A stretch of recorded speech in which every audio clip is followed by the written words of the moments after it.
बात कही है कि दुनिया ने जब जब जोर लगाया मेरी कश्ती डुबोने को, ऊपर वाले खुद आए मेरी नैया पार लगाने को।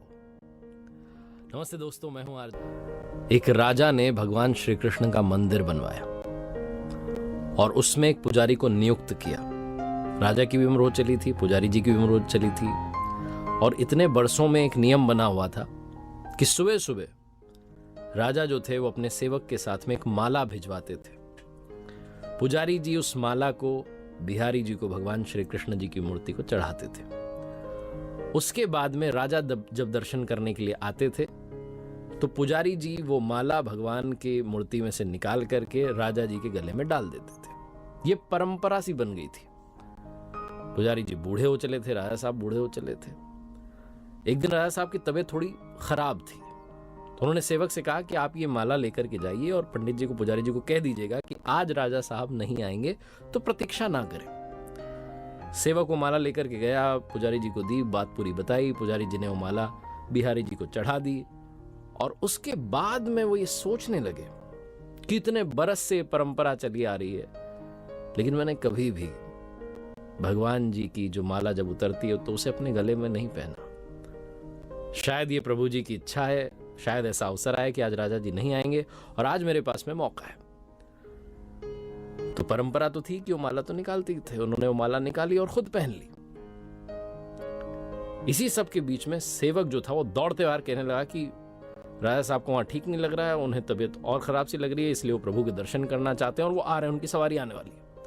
उन्हें लगा कि शायद ये परंपरा टूट ना जाए, वो तो आ रहे हैं। जैसे ही बात पंडित जी को मालूम चली, उन्होंने फटाफट से वो माला अपने गले में से निकाली और जाकर के वापस भगवान जी को पहना दी, खुद की उतरी हुई माला। घबराहट में तो समझ नहीं पाया क्या करें, डर गए कि राजा साहब जो है दंड दे देंगे। राजा आए और पुजारी जी ने वही जो परंपरा थी उसको निभाया। वो बिहारी जी के गले में से, मूर्ति में से वो माला निकाली और राजा साहब को पहना दी। जब राजा साहब को पहनाई तो उन्होंने देखा कि उस माला में एक सफेद बाल था। राजा ये समझ गया कि ये जो सफेद बाल है ये पुजारी जी का है। पुजारी जी से पूछा कि क्या इस माला को आपने पहना था, सफेद बाल कहां से आया?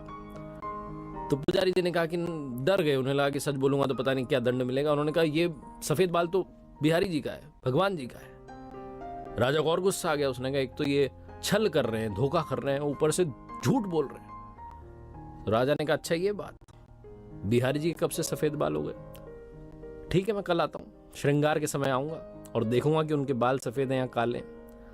अगर बाल काले निकले, सफेद नहीं निकले, तो आपको कल ही मृत्यु दंड दिया जाएगा। आपने इतना बड़ा छल मेरे साथ में किया है।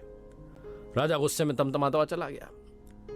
इधर पंडित जी, पुजारी जी भगवान श्री कृष्ण की मूर्ति के सामने दंडवत प्रणाम करके माफी मांग लगे, कहने लगे मुझे क्षमा कर दो, मैं लोभ में आ गया था, मुझे लगा कि एक बार मुझे भी वो माला पहननी चाहिए, मुझे बचा लो। राजा नहीं तो कल मौत के घाट उतार देंगे। पूरी रात रोते रहे, विनती करते रहे, प्रार्थना करते रहे। अगली सुबह राजा पहुंचा श्रृंगार के समय, सुबह सुबह, और बात तय थी। जाकर के वो मुकुट उतारा और बिहारी जी के बाल देखे। राजा चौंक गया, बाल सफेद थे। फिर राजा ने सोचा कि पुजारी जो है कहीं फिर से छल तो नहीं कर रहे, कहीं इन्होंने बाल काले जो थे उनको रंगवा तो नहीं दिया, सफेद तो नहीं कर दिया। तो असली है नकली, ये जांचने के लिए वो बाल तोड़ने लगे। और जैसे ही राजा ने बाल तोड़े, मूर्ति में से खून की धारा बहने लगी। राजा प्रभु के चरणों में गिर गए, क्षमा मांगने लगे, माफ कर दो भगवान। उस मूर्ति में से आवाज आई कि राजा तुमने मुझे सिर्फ मूर्ति माना, इसलिए आज से मैं तुम्हारे लिए सिर्फ मूर्ति हूं। लेकिन पंडित जी ने मुझ में साक्षात भगवान देखे, इसलिए मुझे अपने भक्त की रक्षा के लिए अपने बालों को सफेद करना पड़ा, खून की धारा बहानी पड़ी, ताकि तुम्हें समझा पाऊं। मानना चाहें तो पत्थर में भी भगवान है, भाव बस्य भगवान, जहां भाव हैं वहीं भगवान है। अगर आप वाकई में उनका सुमिरन करते हैं, उन्हें देखना चाहते हैं, तो आपके सिर्फ भाव होने चाहिए। ये छोटी सी कहानी लाइफ में इंस्पिरेशन देती है कि उनके आशीर्वाद के बिना कुछ संभव नहीं है। इसीलिए आपसे कहता हूं, ऊपर वाले के आशीर्वाद के साथ कर दिखाओ कुछ ऐसा कि दुनिया करना चाहे आपके जैसा।